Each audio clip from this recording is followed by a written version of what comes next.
Selamat sore Ibu. Baik Ibu, apakah tempat duduknya sudah nyaman? Baik Ibu, kalau begitu saya izin untuk menutup tirai terlebih dahulu untuk menjaga privasi Bu ya Bu. Menutup tirai. Baik Ibu, sebelumnya perkenalkan nama saya Bidan Iim. Saya bertugas di unit pada sore hari ini. Sebelumnya dengan Ibu siapa? Ibu Andini Bu ya. Baik Ibu Andini, apakah ada yang bisa saya bantu?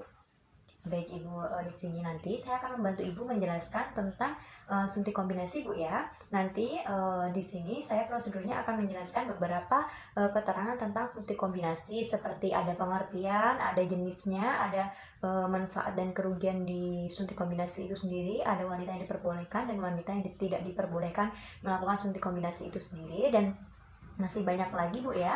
Dan untuk tujuannya supaya Ibu bisa lebih mengerti lebih dalam tentang suntik kombinasi ini Bu ya. Untuk tindakannya nanti dilakukan selama 5-10 menit. Nanti saya akan menggunakan media atau leaflet Bu ya, untuk memberikan pengetahuan kepada Ibu. Bagaimana Bu, apakah Ibu setuju? Apakah ada yang ditanyakan Bu sebelumnya? Belum Bu ya? Baik, kalau begitu bisa saya mulai Bu ya. Sebelumnya izinkan saya bertanya Bu, seberapa pengetahuan Ibu tentang suntik kombinasi ini Bu? Iya Bu, di sini suntik kombinasi yaitu suntik yang dilakukan dalam 1 bulan sekali Bu ya, dan pada waktu yang sudah ditentukan. Baik Ibu, di sini bisa diperhatikan Bu ya, untuk jenis suntik kombinasi itu ada 2 Bu ya, bisa dilihat.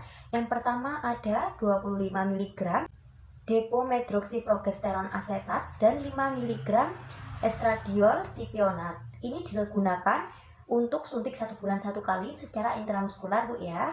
Untuk yang kedua yaitu di sini ada 50 mg norethindron enantat dan ada 5 mg estradiol valerat. Itu juga digunakan untuk suntik 1 bulan sekali secara intramuskular. Baik Ibu, selanjutnya di sini saya juga akan menjelaskan Bu ya, bisa dilihat. Di sini juga ada menjelaskan tentang keefektivitasan menggunakan suntik kombinasi itu sendiri Bu ya. Efektivitasnya ini untuk suntik kombinasi sangat efektif, dari 0,1 sampai 0,4 kehamilan dari 100 per perempuan. Baik Ibu, selanjutnya di sini juga saya akan menjelaskan Bu ya, ada keuntungan dari suntik kombinasi itu sendiri. Yang pertama keuntungan yang kontrasepsi dan non kontrasepsi. Dan keuntungan untuk yang kontrasepsi, yang pertama bisa dilihat Bu ya, resiko terhadap kesehatan kecil. Kemudian yang kedua tidak mengganggu hubungan suami istri, hubungan seksual. Kemudian yang ketiga yaitu tidak dilakukan pemeriksaan dalam. Kemudian untuk keuntungan yang non kontrasepsi bisa dilihat Bu ya, bisa mengurangi jumlah darah haid, kemudian bisa mengurangi nyeri haid, dan yang ketiga bisa mencegah terjadinya anemia. Baik Ibu, di sini saya juga akan menjelaskan di mana ada keuntungan, di situ juga ada kerugian. Di sini untuk kerugian menggunakan suntik kombinasi sendiri ada 3 juga Bu ya. Yang pertama yaitu perubahan pada pola haid, seperti haid tidak teratur, kemudian spotting atau perdarahan sampai 10 hari. Kemudian setelah itu yang kedua ada rasa mual, sakit kepala, nyeri payudara ringan setelah dilakukan penyuntikan yang kedua atau ketiga. Kemudian untuk yang ketiga yaitu Ibu terlalu ketergantungan pada pelayanan kesehatan. Seperti itu Bu ya. Baik Ibu, di sini saya juga akan menjelaskan untuk wanita yang diperbolehkan menggunakan suntik kombinasi ini. Yang pertama wanita usia reproduksi ya Bu ya. Kemudian setelah itu wanita yang sudah atau belum mempunyai anak. Kemudian yang ketiga wanita yang ingin menggunakan alat kontrasepsi yang efektivitasnya tinggi. Begitu ya Bu. Di sini juga dijelaskan untuk wanita yang tidak diperbolehkan menggunakan suntik kombinasi ini. Yang pertama wanita yang hamil atau diduga hamil. Kemudian yang kedua wanita yang perdarahan pervaginam yang tidak diketahui penyebabnya. Kemudian yang ketiga penyakit hati akut atau virus hepatitis. Begitu Bu ya. Baik Ibu, di sini saya juga akan menjelaskan waktu menggunakan suntik kombinasi ini. Yang pertama, suntikan pertama digunakan pada saat siklus haid dari hari pertama sampai hari ke-7 tanpa menggunakan tambahan lain. Begitu Bu ya.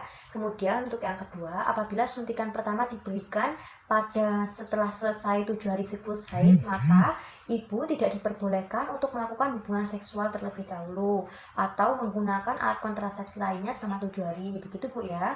Kemudian jika Ibu tidak haid, maka suntikan boleh diberikan kepada Ibu kapan saja asalkan Ibu tidak hamil dan tidak melakukan hubungan seksual terlebih dahulu atau menggunakan alat kontrasepsi terlebih dahulu Bu ya. Baik Ibu, bagaimana Bu? Apakah sudah paham dari yang saya jelaskan barusan? Sudah Bu ya. Baik, sebelumnya apakah ada yang ditanyakan terlebih dahulu Bu? Belum ada Bu ya. Baik Bu, kalau begitu jika Ibu benar-benar sudah paham, izinkan saya untuk bertanya. Tadi ada wanita yang diperbolehkan menggunakan suntik kombinasi ini. Wanita apa saja Bu? Iya benar Ibu, wanita usia reproduksi. Ya, wanita yang sudah atau belum mempunyai anak, benar. Kemudian wanita yang ingin menggunakan alat kontrasepsi yang efektivitasnya tinggi. Betul ya Bu ya? Berarti Ibu benar-benar sudah paham. Baik, di sini saya juga akan menyimpulkan Bu ya, di sini untuk suntik kombinasi ini digunakan dalam 1 bulan 1 kali.